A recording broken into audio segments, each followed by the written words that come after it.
Oh my god. I'm back. I'm back. I'm back. Okay. Hi there, students. I'm XS. That's little x, little s, which stands for extra sweet, because that's what I am. I'm a Puppy-Sensei, and I make Japanese content to help you level up your abilities. Thank you so much for your patience last week. I really needed a little break.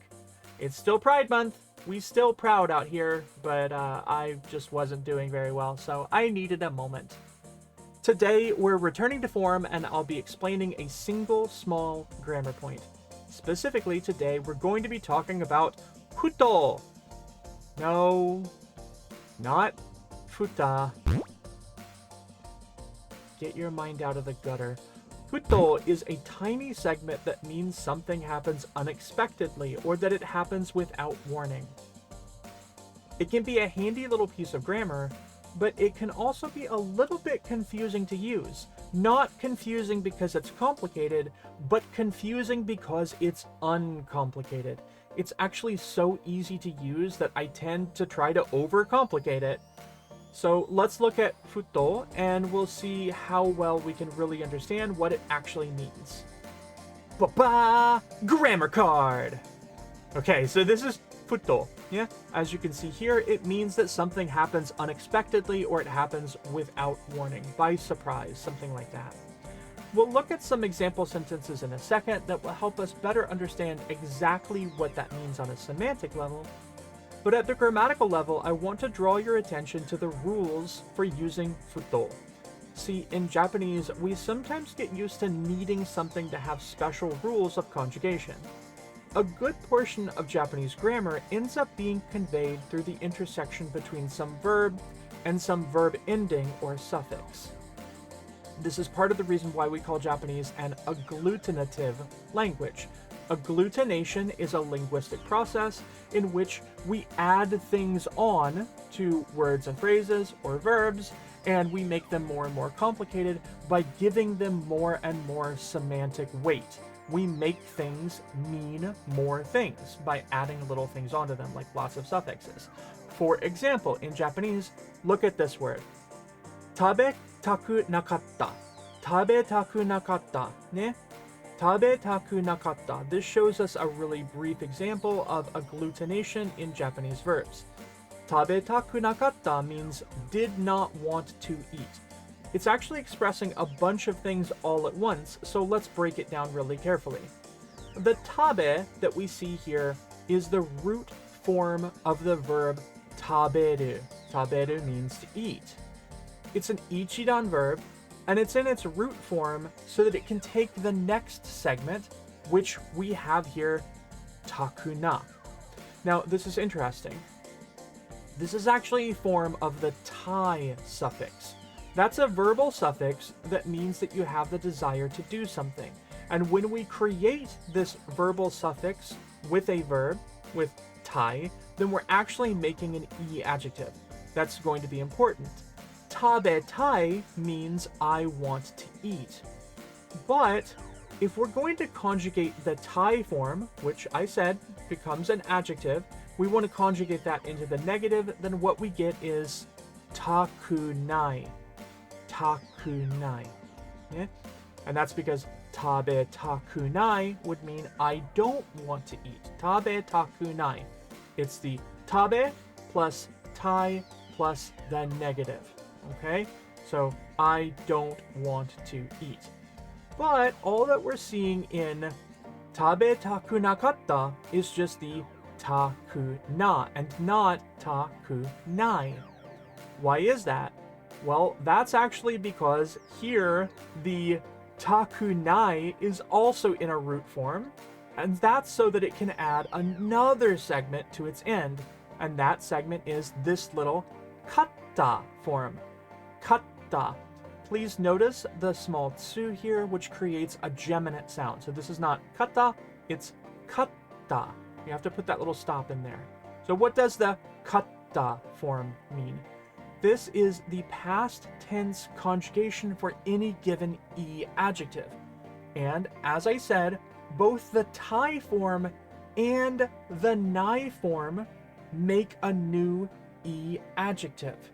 And so in order to create the past tense, we have to conjugate this whole thing into a kata form.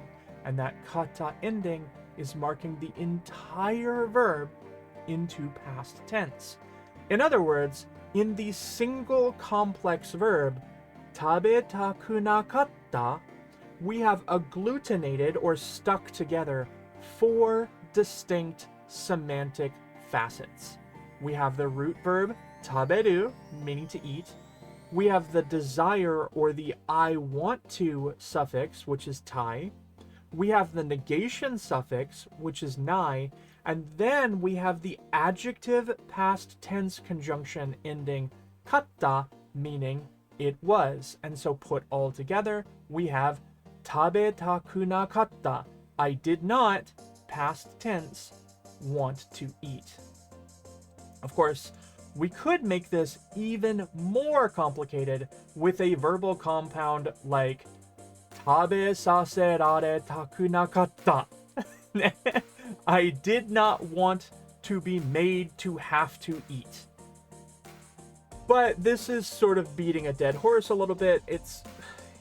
The point is that we can kind of somewhat grow accustomed to these kind of agglutinative grammar structures in Japanese that end up making these simple segments like futo way too easy in comparison. We look at futo and we think, well, how do I conjugate this? How do I fit this into a conjugation? How do I fit this into a verb, right? For me, I kind of end up scratching my head a little bit and I make it more difficult than it really needs to be. So let's actually look at how futo works with an example sentence. Here we go. 日本語はまず難しかったけど、ふと理解しました。ね。繰り返してください。That means please repeat after me. 繰り返してください. Please repeat the sentence. 日本語はまず難しかったけど、ふと理解しました。日本語はまず難しかったけど、ふと理解しました。Okay, so now let's break this sentence down as well. 日本語. Nihongo means the Japanese language. Nihongo. Ne? Nihongo is marked with wa, and that's kind of the topic marker for our sentence. Mazu. Ne? Nihongo wa mazu nani nani nani. Mazu means at first, or to start with, beginning with. Ne? Starting with this, at first, something something something happened. Ne? Nihongo wa mazu nani nani. Muzukashikatta. Was difficult. This is that same kata form that we discussed above. That's because muzukashi is an e adjective that means difficult, and muzukashikatta is an e adjective in the past tense conjugation. Muzukashikatta was difficult. So, Nihongo wa mazu muzukashikatta. Ne? It was difficult at first. And immediately following muzukashikatta is kedo. And this is a conjunction meaning but or however. So what I want you to do is I want you to basically think about all of that before kedo as one sentence fragment. And then I want you to think about everything that follows as a brand new sentence fragment. This is important, and I'll explain why in just a moment, but for right now though, what I want you to notice is that this first part, Nihongo wa mazu muzukashikatta, can by itself just be a sentence. It's a sentence that just means, at first, Japanese was tough. You could end your sentence right there. That could be the end of it. That is one full sentence. The kedo is creating a situation in which that thing is true, but here's another sentence that contradicts it, okay? And that's important, as I said. So, next, after the kedo, the first thing that we have in this new thought is futo, ne? And as I said before, that means abruptly or suddenly, okay? So what happened abruptly? So finally, the thing that happened abruptly is rikai shimashita. That's past tense. It's a past tense verb. Rikai means to have some kind of understanding. Rikai shimashita means something like I understood or I gained understanding. But with the futo part, we get the idea that I suddenly understood. It came on all of a sudden, right? Futo rikai shimashita. I suddenly got it. I suddenly understood. Okay, so all together, this entire sentence, 日本語はまず難しかったけど、ふと理解しました。Japanese was difficult at first, but then suddenly I got it. Okay? So this little futo part means that something happened without warning in some way. But is it true that futo always comes immediately before the verb? That's what we're seeing here. Futo rikai shimashita. So futo is coming right before the verb. Is that true? Well, yes and no. See, as I said before, in our example sentence, we're using kedo as a conjunction between two complete thoughts. Remember, kedo is setting up a situation in which you have one full thought that is true, and then a second full thought which in some way contradicts it, right? This is true, but here's this other thing, right? So one thought here is Japanese was difficult at first. And then the other thought, which contradicts it, is suddenly I understood it. That's really important because rikai shimashita is a sentence all by itself. Rikai shimashita itself is entirely a sentence. Now, I want you to notice that I'm not using the futo here, just rikai shimashita. Now, notice there's no subject, right? It's not watashi ga rikai shimashita, right? It's not I understood it. It's just rikai shimashita. And we should be comfortable with this by now because we know that Japanese is really comfortable just dropping the subject of the sentence. That's okay for Japanese. It's okay to create a Japanese sentence that's really just the verb, which means rikai shimashita itself is just a verb. Okay? So if that's the case, then I have to ask myself, is the futo segment coming in front of the verb? Or is it coming at the beginning of a sentence? As a linguist, that's actually really important. I have to take a moment to think, does futo function syntactically in a way that it comes immediately before a verb and modifies that verb? Or does it function syntactically as some kind of unit that comes in the front of an entire sentence and says this whole thought happened as a surprise? It happened unexpectedly. So which one is it? The answer may surprise you. Actually, it probably won't. The answer is both, but we'll come back to that. I want you to remember that with English, in the English language, word order is actually really, really important. When you move words around in a sentence, it really changes the meaning of the sentence.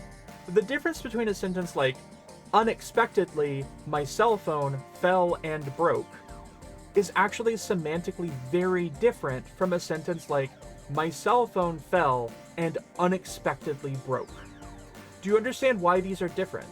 Because in the first sentence, the entire action happened suddenly, right? The whole action, unexpectedly, the action is, my cell phone fell and broke. The falling and the breaking are both unexpected. But in the second sentence, the thing that is somehow surprising or unexpected is not that my cell phone fell, but rather that it broke. Okay? I drop my phone all the time. You already know that I'm a very clumsy dog, and I happen to drop my phone all the time. But it very rarely breaks, right? Even when I drop it, it usually does not break. So it would be surprising if I dropped my phone and it broke, but it would not be surprising if I dropped my phone and it did not break, because that happens all the time.